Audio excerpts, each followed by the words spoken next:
We'll start this stream by putting up the my Patreon in the chat. That helps me as I'm on disability, and helps out the actual podcast itself.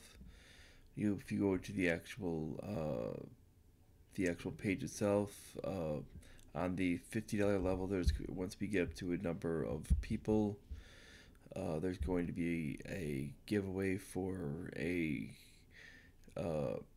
silver Roman coin, and at the $100 level there's going to be a gold Byzantine coin giveaway, but that's only when I reach the number of people that I need for it to be profitable for me to do that, because it needs to be affordable for me to enter and be able to do it, because I don't want to actually lose money on these giveaways. That would be insane. But and I also need to make money for the channel as well, and to earn income. And with doing that, and this is basically, I really appreciate every donation that comes in. The donations start out at the $1 level. For the $1, $10, and $25, I'll come up with stuff to add on at a later time. Currently, I haven't come up with anything with it, and it's basically cover my different expenses, plus there's other stuff that it goes over, and you'll see what that is. For this one, we're basically going to go over with the idea of why big government supporters are more likely to support violent action. And we could basically pretty much look at the idea of that's with the advocates for self-government. That's at theadvocates.org, and you can actually see they actually have an actual chart. If you go to their actual quiz and check out your actual score, that's theadvocates.org/quiz, and you can actually you'll actually see your outcome of the actual quiz.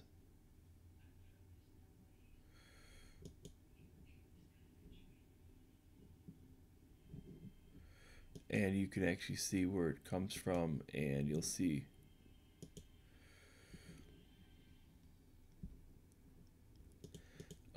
your outcome, and you'll see where the actual thing, you'll see that actually the way it looks is that your score is actually not a linear score, but rather in a diamond shape. Now, when we look at this, you'll actually see that there's not just two quadrants like you would see in a lot of other things. There's not just even what they try to, a lot of them try to put into four quadrants. There is actually and then a lot of times four misnamed quadrants as well. In this case, we're talking about 5 quadrants. We're talking at the top of the thing, which would be the most limited government. This would be libertarian. This is basically going to be economically liberal, and economically it's going to be conservative, and personal liberty is going to be very, very liberal in a general sense. It goes a little bit more deep than that, but that's basically what it does in this quiz. So it maximizes liberty for both matters. Obviously, you have on the right side you're going to have conservative, the left side you're going to have liberal, and the center you're going to have centrist, which is basically kind of being middle of the road for that. Now the bottom part you're going to have statist, which is big government. Now, as you start to work down in the map with it, you're going to be more toward being big government. That the more you work up in the map, you're going to be more toward being libertarian. And this is what needs to be understood. Now, what this is going to show with this is that the more you work down in the map, the more apt you're going to be for committing violence, because to support the idea of this is to be big government. You need to come up with the idea of actually using government force, and to do this, you actually would need some type of force. You could either do it, and if your ideas are not currently in power, you're going to be doing it through force by yourself. Now, when it comes down to these ideas, you're going to notice when you start to take the quiz is you're going to realize if you start to sit at some of these ideas of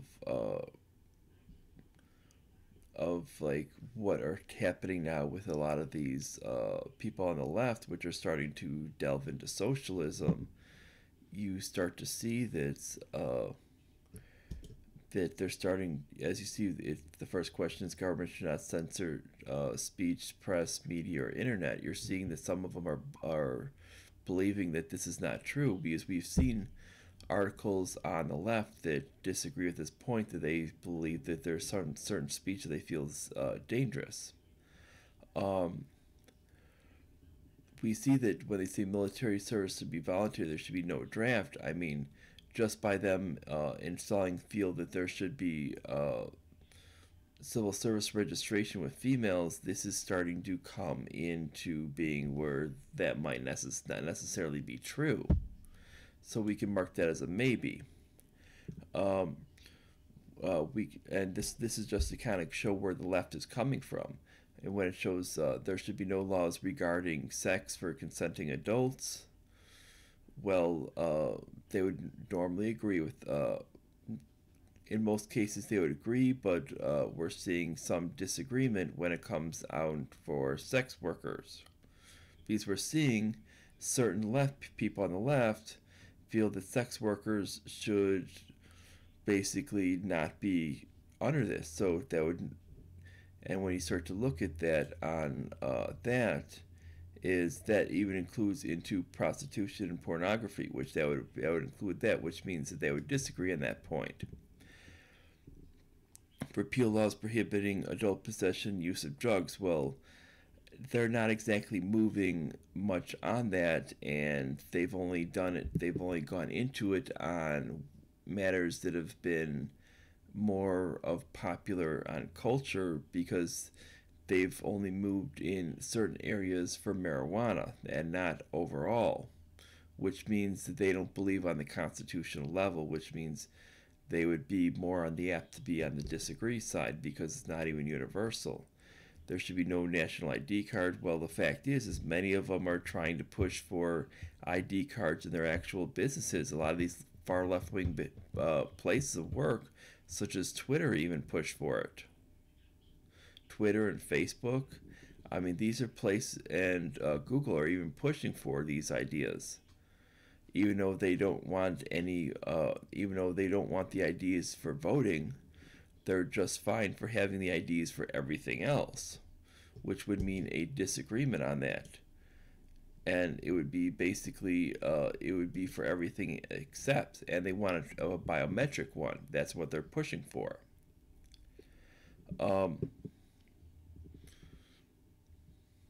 When it comes down to ending corporate welfare with it, we're talking is they're not really interested in that, because we know that corporate welfare, they've been very adamant about corporate welfare to green energy.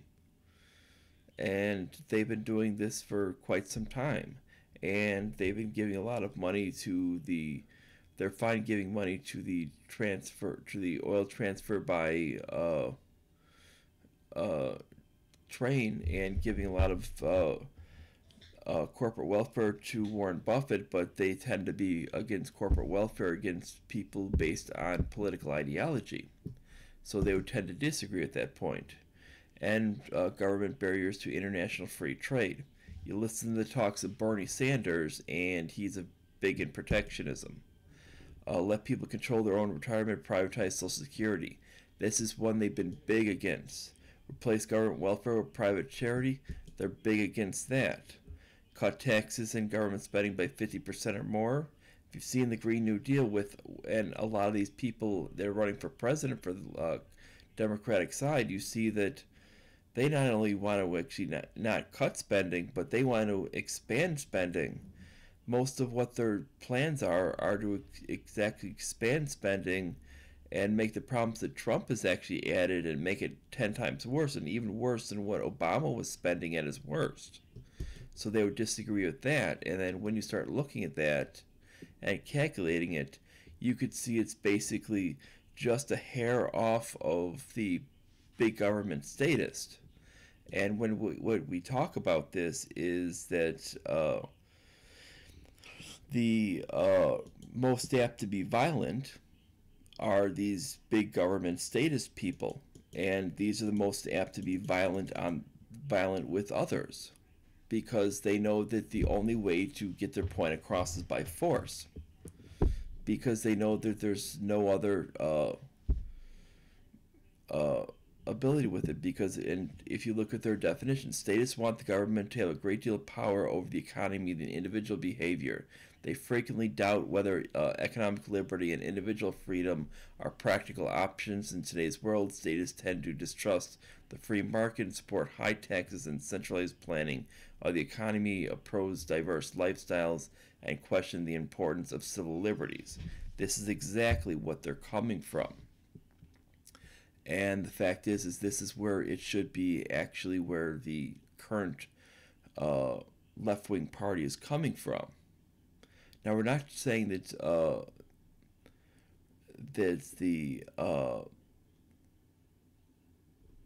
that basically when we're looking in the other direction, that's of what a lot of these where Trump has been going is a good idea, and we're seeing that he is what I call on the fence on a lot of these things, on what's happening with the censoring of speech, press, media, and the internet. Because of what's happening, because of that, we see that he's not exactly he is not exactly committed either way on the idea of the draft, and he's allowed for this thing to come through for the civil service instead of basically eliminating the civil service registration. He could easily do that with basic working through the system and saying, we're going to end this because it has no functional purpose anymore. So we could say that he's basically essentially against that. We can say that he's against the idea of that there's no laws regarding sex for consenting adults, because if you look at a lot of the parts for those things on the sex trafficking, it tends to target the activities of prostitution and pornography. It actually directly targets those, and that should not be right. Repealing laws prohibiting adult possession and use of drugs, well, he's done a little bit, but the fact is he's still continuing this war on drugs by basically assuming that pharmaceuticals are the reason that we have an opioid crisis, which is not the reason. The reason why we have it is because of illicit drugs of hitting the streets, and because there has been a prohibition of allowing doctors to prescribe drugs for basic pain management, which means he's for the most part against it. And when it comes to no national ID card with it, that's one where he tends to be on the fence in the middle. In certain aspects, no. In certain aspects, yes. And corporate welfare, I mean, he disagrees with that, but the fact is he's still giving out corporate welfare out to a bunch of these things. Look at what is happening to a lot of the government contractors. They're getting so much corporate welfare, it's not even funny. He doesn't want to end the barriers to free trade. He's basically on the same path as Bernie Sanders. Let people privatize their own retirement, control their own retirement, privatize Social Security. He's against that. Replace welfare with private charity. He has not done anything close to that. Cut government spending by 50%, or cut tax and government spending by 50% or more. Nowhere close to that. And when we start to look at that, we're seeing that he tends to be a little bit less of a still big statist, big government, just a little bit less. in certain ways, he tends to be what I call a little bit more of, in certain aspects with it, I would say that he tends to be a lot of a traditional liberal of what they used to have for a lot of the progressives. But in a lot of ways with it, he's just basically traditional progressive. And if you really look at his policies, and they're not conservative to any such matter, anybody claiming that is completely and utterly insane. So then what you're left with is, if you want that, you need to go elsewhere. You have basically socialism or kind of like left progressive, and that's basically what you're left with. Those are basically the two major parties. Now, if you get to guys like, likely for the libertarian spot is hopefully they can go after and put forth a guy like Justin Amash, which would be going with a libertarian conservative guy, which would be a lot different, which would be the complete opposite end of the spectrum, and getting more in the between libertarian and right conservative, and actually something on the right side of the map. Because currently, what we're looking at is only on the left side, is the big is in the statist quadrant, but only on the left side, and we're not even talking anything else. So when we're talking about what's going on, is this is what's going on in the system, and these people are going to be most prone to, when you have those, they're going to be most prone to violence. It's not necessarily that his supporters will, because his supporters assumed that what they were advocating for, when you look at the actual quiz, is his supporters thought that he was definitely going to be against censoring the speech with it, against the military service, that basically that they were kind of on the fence about laws regarding sex for consenting adults.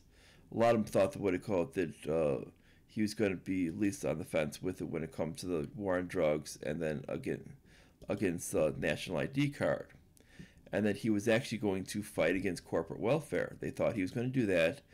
They thought that at least to some degree that he was going to be against ending some of the barriers to free trade, that he was going to actually start to somewhat privatize Social Security because of the problems of it, that he was going to end some of the welfare at least with private charity, and that he was actually a lot of it was to cut spending by 50% or more, and try to cut taxes. And if you start to look at that, that ends up putting it into kind of like a libertarian to centrist position. They thought he was going to be kind of closer to that, more of like a centrist. And if you look at that, that's really where his supporters tend to lie. It's libertarian to centrist, which is really kind of where they sit. Now, when we look at what we end up seeing with the opposition, which was definitely Clinton, which is she disagreed that government should not censor speech. We know that she was against that. She was on the fence about the voluntary military service. She never made any statements about that in either direction. She never made any statements about laws guarding consenting adults with it. She was definitely against the repealing the laws for the use of drugs, and then she would definitely be against no national ID card because of the way that would impact, because she has made statements in the past of being for that. She is definitely against corporate welfare. She definitely she's kind of on the maybe side for ending barriers to free trade, because she still wants those crony trade deals, which at least is somewhat of a benefit. She does not want to privatize Social Security. She does not want to end welfare, and she did not want to cut spending by 50% or more. And what we get there is, if you look at her, she tends to be right smack in the middle of statism. Not much different than where Trump is kind of placing right now, which is not different from what we expect, because the people that Trump sprung on for his staff are actually from the John Hay Initiative for a lot of them, which are actually the people that were actually voting for Hillary Clinton, which is why you're not finding much of a difference with his policy right now.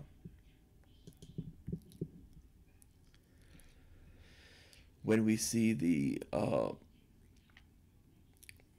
whole points with it, we should realize that when we're looking at these quadrants, is you want to go away from it, because the fact is you should be able to voluntarily choose what you want in your actual life. And this is the whole thing of what we see with it. I mean, every time we see these whole things out there, and when we see these actions of these, you'll see these actions of these violent shooters doing these things for political reasons.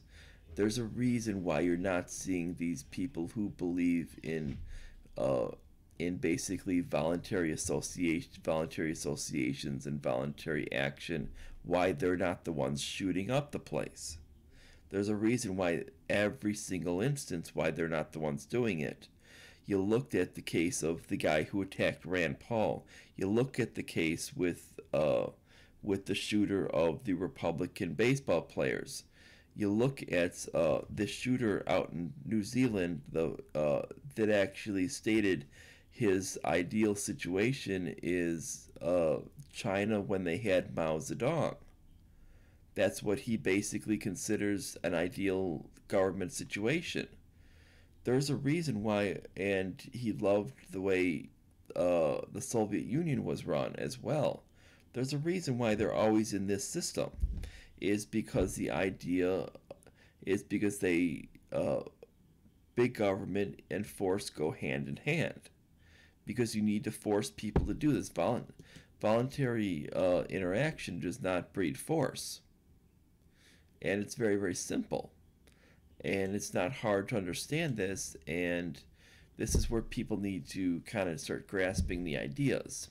And you can't just this is why, when it comes down to politicizing ideas, why the left tends to want to do this, because they kind of know that their whole ideology is kind of to blame for it, because it's not necessarily liberalism from the actual left part of the spectrum, but rather from the actual big government perspective.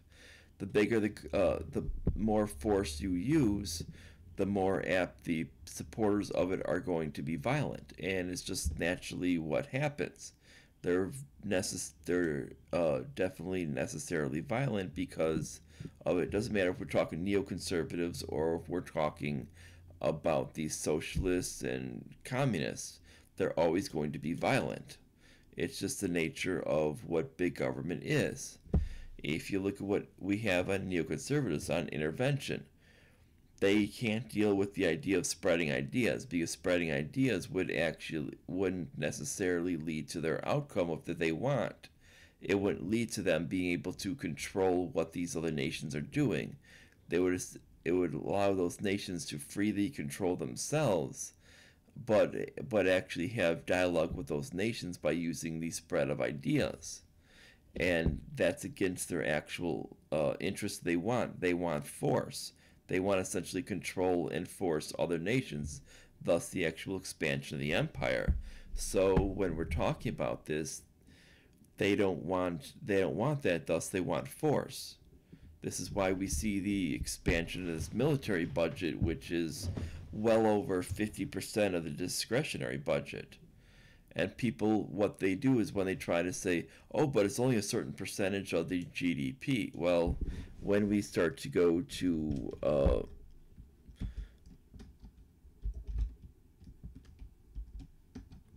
with the military budget of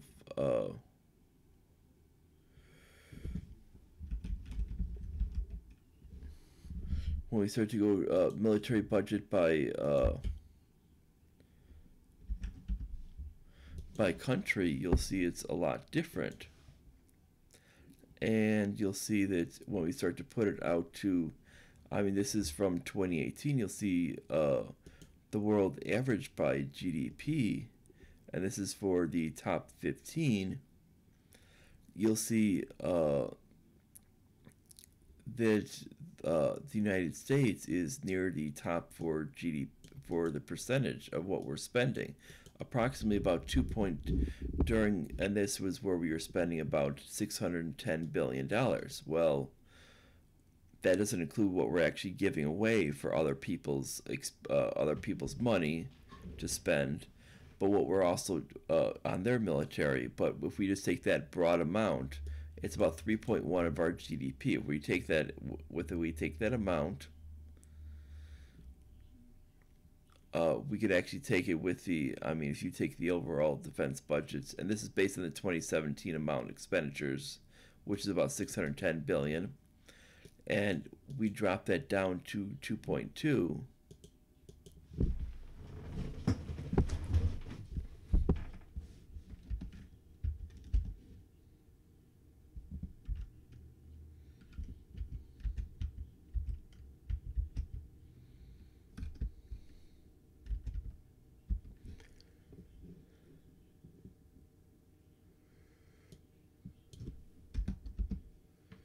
And you're going to see that that it's going to basically be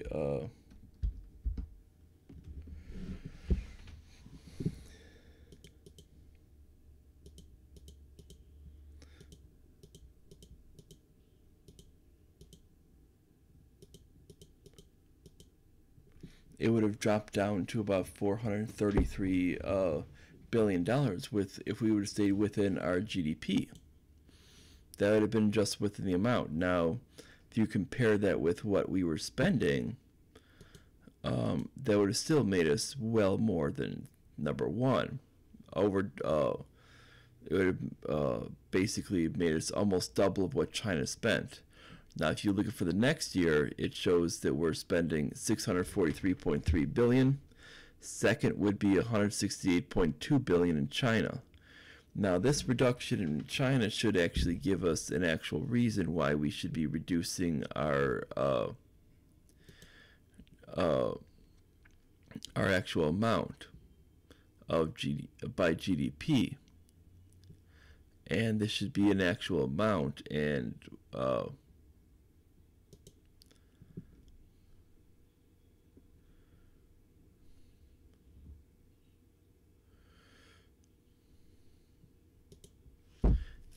basically is we should see that when it comes down to it, we should basically be reducing the amount that we're spending. I mean, if you look at in comparison is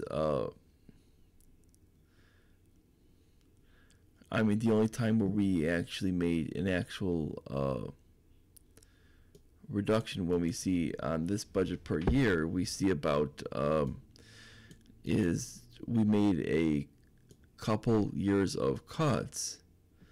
In the 2010s, we made in 2011 a 0.6% cut, a 5% cut in 2012. In 2013, we made a 10.5% cut, and those were during the sequestration periods.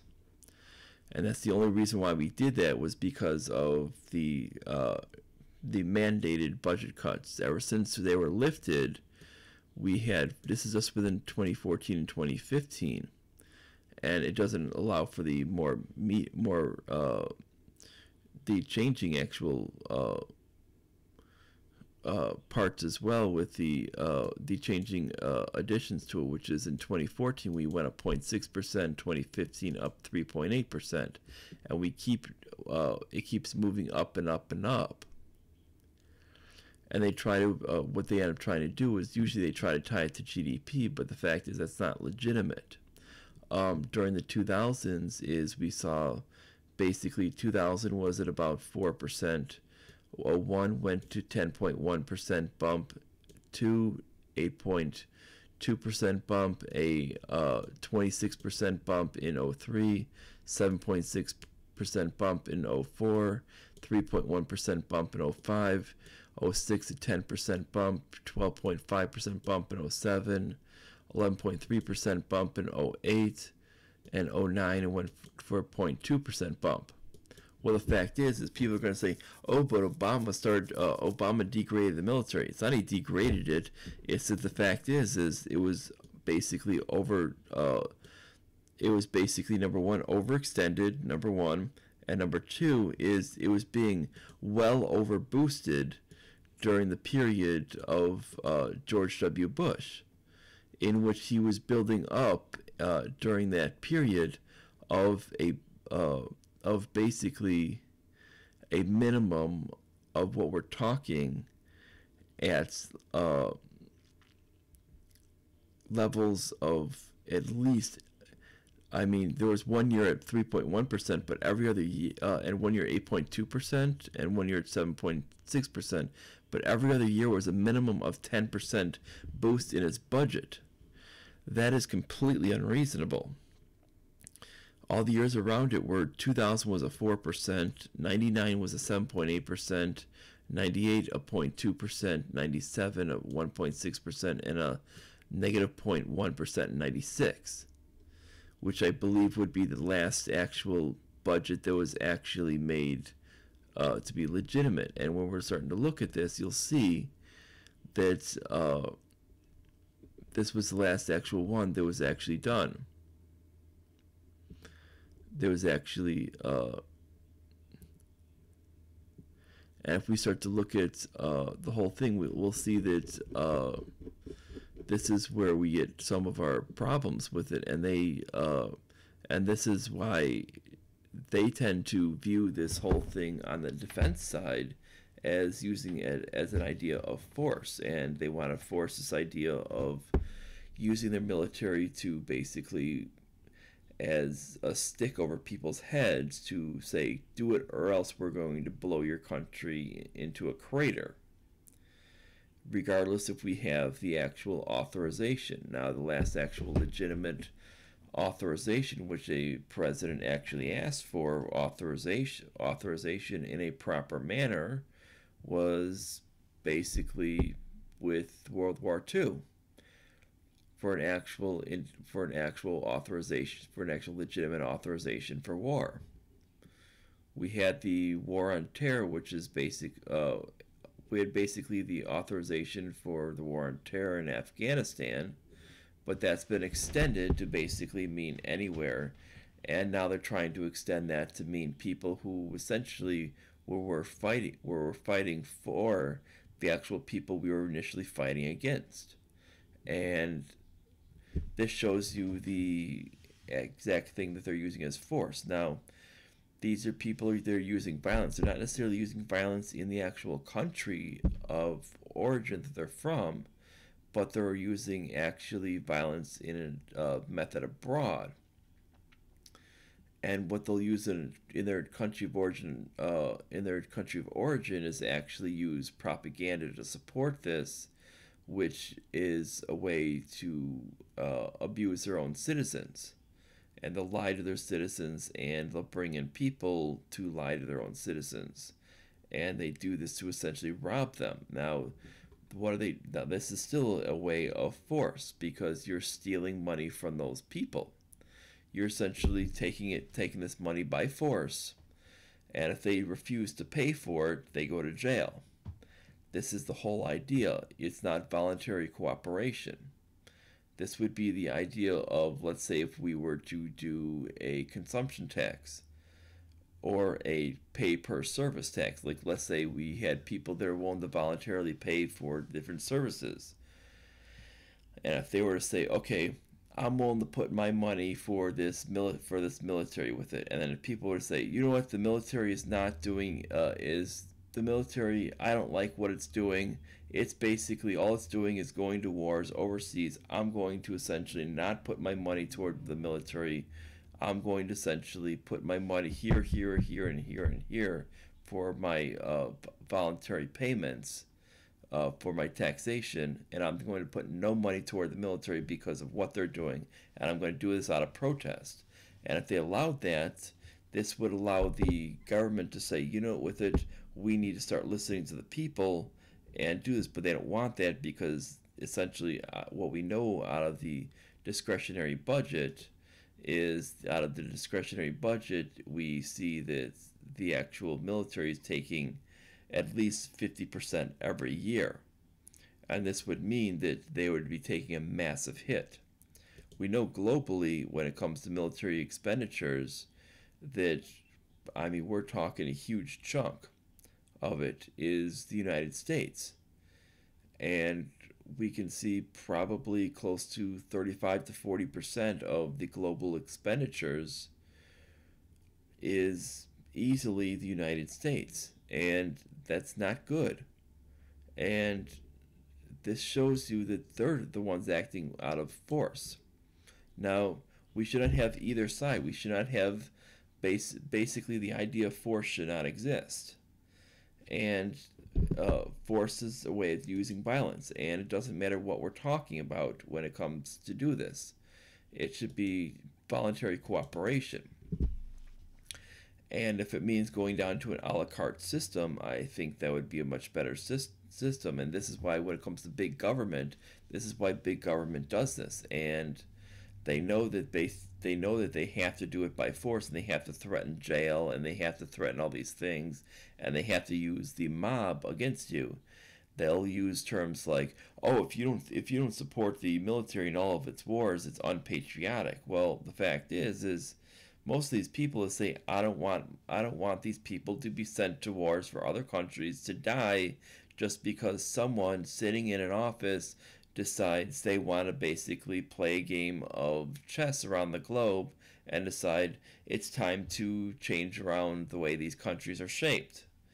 Meanwhile, they have no idea what they're doing, and they're basically playing global central planning with foreign relations. And it's no different than central planning from a central bank or global or central planning for energy.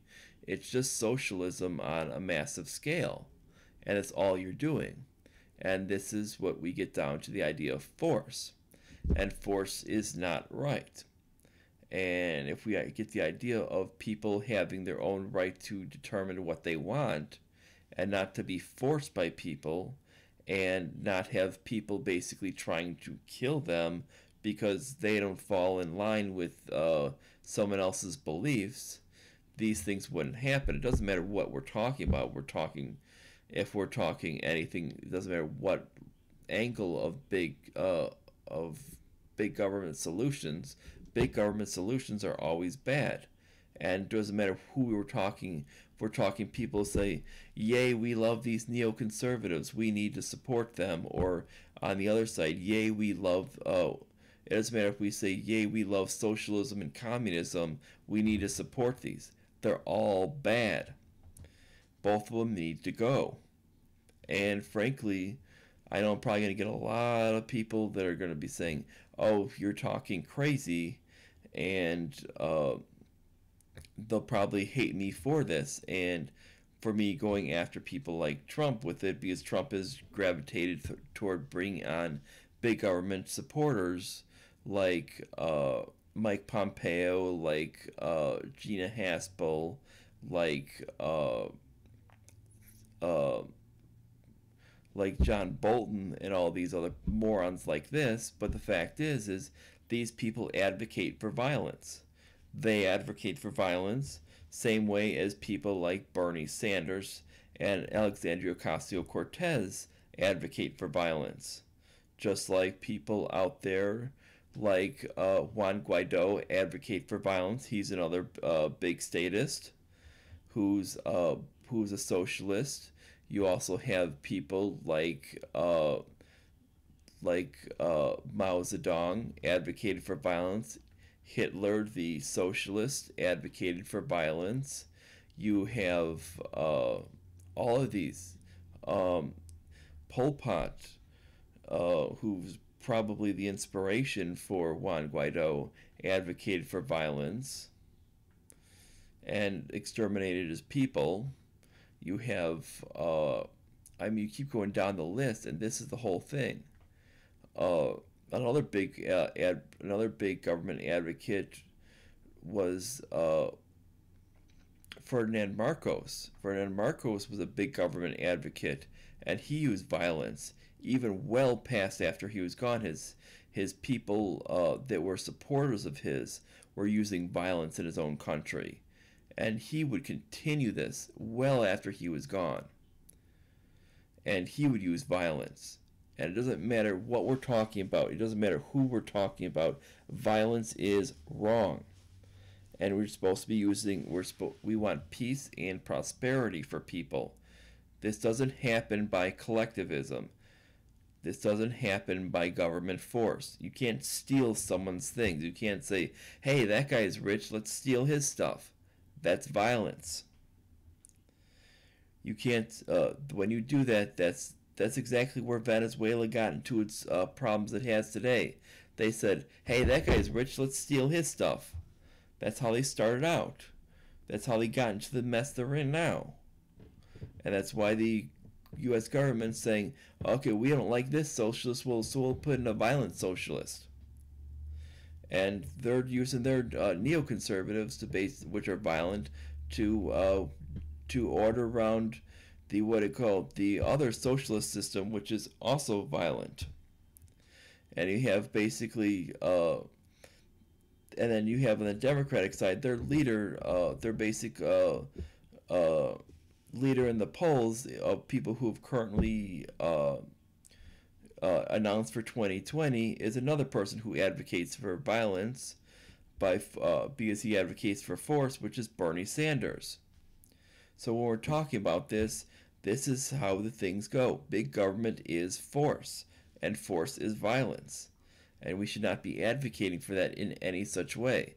Now, if you don't believe in people dying, and if you believe people actually free individuals that shouldn't basically be killed, then you should actually be rejecting it and be moving more toward the idea of being a true libertarian, more in the idea of the Mises Caucus, and start studying stuff from what you will learn from Jeff Deist's organization that he's president of right now, the Mises Institute. If you start studying stuff from there, you're going to actually learn some stuff of how not to actually be violent. And I really suggest people to go check that out. Check the Mercatus Institute out. Check the Cato Institute out. And you're going to start learning stuff about how not to be violent. And it'll basically teach you of what the actual world should be like, and not how to force people to believe your crazy beliefs if you're in one of these big statist systems that you support. And you'll actually have people living in peace and harmony, and that's the way it works. You don't have systems working when people try to kill each other, and people try to basically steal from you and basically use government to do it. Just because government takes your stuff and says we're going to give it to this other person does not mean it's not violent. I mean, trust me, if you've seen police kick in someone's door and shoot them when they're innocent, you basically should understand what violent government force is and how violent government gets. That's government violence, and that'll be stepped up a lot further when we go toward ideas of socialism and communism. That's what their system is. It isn't this free-loving, kumbaya, everybody shares everything system. They take your stuff at gunpoint. You have no property. You have no rights. Just like in the other end, they basically take your stuff, and if you say, you know what, I oppose you, they send you to jail. And the idea is to get away from this and end it once and for all. And we shouldn't be supporting it. And we should get government to basically get down to the point of, if we're going to have anything, it should be basically for defense. We call it the Department of Defense. Why shouldn't it be for defense only? Why should it be basically the department of blowing up brown people and rearranging the world and trying to maintain this empire when we don't need it? It should be if it's the Department of Defense, actually do what it's called and start getting rid of these unconstitutional departments and start actually getting down to actually what we're supposed to be doing, and realize that people actually have rights and respect these rights, because we have a rule book. It's called the Constitution. It's pretty easy to follow if you actually read the thing. When people don't read the thing, that's when we have the problem. But we have people who are actually quite dumb in Congress on both parties that don't actually understand it. They go, oh, well, this was written a long time ago, and oh, we had to deal with terrorism. No, that's not an exception, because terrorism has existed since 1 AD, and actually most likely before that point. So sorry, the excuse doesn't fly. So it basically, they had more experience with it than you did in their actual history. So guess what? Don't fly. We actually had the benefit of experience from the founders. The founders knew what they were doing. Guess what? Wrong. You don't have to actually take people's rights by force. You look what they're doing at the airports with the TSA. That's violent force. We could actually get away with all this and actually say, if we want security, each airline is responsible for their own security. And if you're willing to take the risk of it, you can go with an airline that's willing to do less security, and it's up to you. And these things they would be probably lower in price, and they would announce that they're going to have less security, and this would be an actual free market decision. But that's up to the individual, and this is called individual liberty. It's actually kind of an idea that the founders embraced. And we should actually embrace these ideas of individual liberty. It's kind of actually a good idea. It's actually it's actually a new idea. Socialism is not a new idea. It's just rebranded serfdom. It's just basically if you put a sticker over a monarchy, that's what socialism is. That's all it is. Put a sticker over monarchy and say, okay, we're going to elect our king instead now. That's all you're doing. And this is why when you get these systems, all you're doing is you're basically electing your demise. You're saying basically this one person owns everything. And they're going to basically make, the government owns everything, and they're going to control everything. And you have no power, and you have no rights, and the government can take any rights away, kick in your door, and decide what they're going to do. That's violence. On the other side, we have neocons that basically say, to basically wipe their backside with the Constitution, say, oh, in today's day and age, this doesn't apply anymore. Which is why they're violent as well. We need to go toward liberty, which is the complete opposite end, and they're going to go, oh, but that's too dangerous. Well, the fact is we make choices every day that are going to have a certain risk level, and this is basically what we do. You're never going to be 100% safe. If you want 100% security, go get yourself into a max security prison, and there you can have 100% security. You also can have no liberty, and you can be put into life without parole, and you can see what it's like to have 100% security. Or you can actually find what it's like to actually live in liberty and live out and actually deal with these risky decisions and actually make your own free decisions in life. That's the whole point of the difference. And that's what we should be dealing with out there. That's why I would rather have dealing with the decisions on my own. I don't want the government making any decisions for me. They go, oh, we need, you'll get people that advocate for, on the Marxist side, oh, we need nationalized health care. Well, you want people to decide when you die? They go, oh, you're too old for that surgery. You just have to die now. Well, you could say, no, I want to live this many more years. Well, we just don't want to pay for that surgery. You just have to die. And that's what they're going to decide with it, regardless of the ethical manner of it, regardless if your actual doctor wants to do the surgery, they're not going to pay them. And if you want it, you're going to have to pay 100% out of pocket, because guess what? They've already banned the thing with it. And if your doctor does it in a full socialist system, he's probably going to get arrested.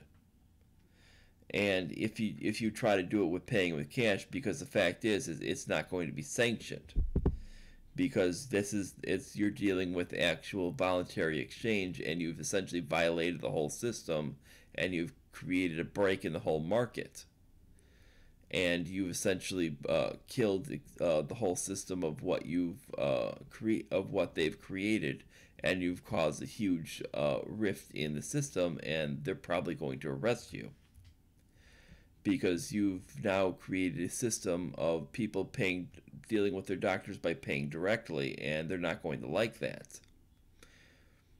This is why we want to go away from that and deal with where people can have the option of having more freedom and not less. We want to get away from this idea of less freedom.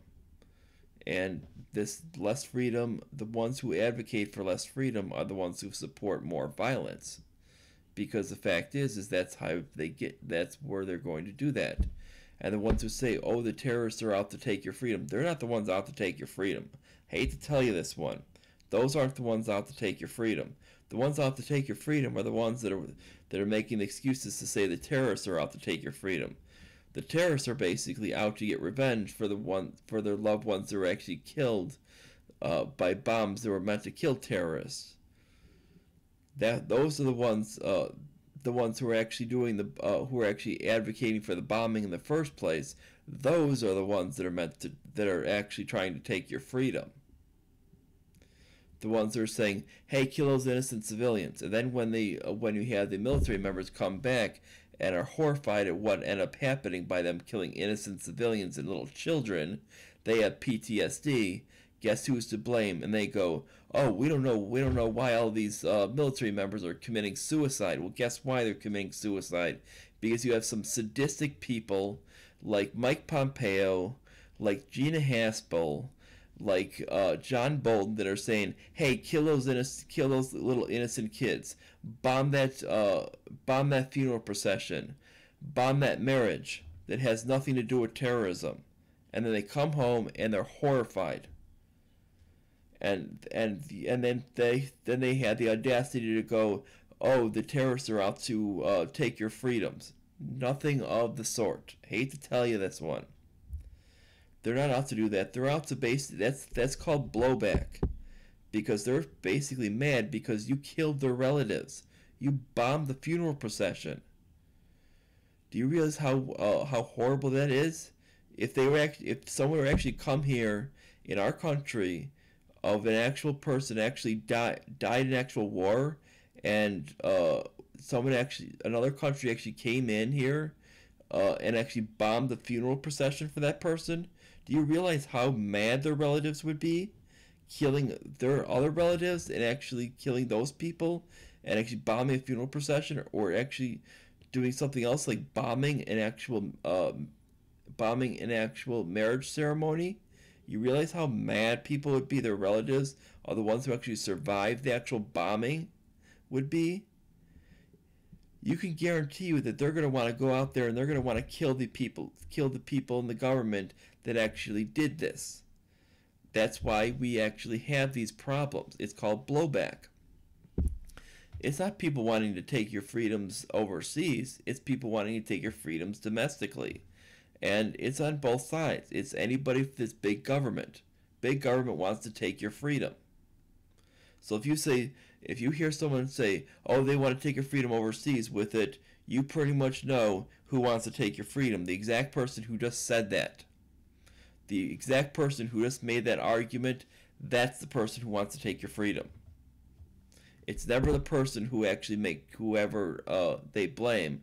It's the person who made that statement wants to take your freedom. Now, if you like this, subscribe, make sure to click the notification bell, make sure that you check out my Patreon and donate if you can. If not, share it all the way around, and I will basically try to get my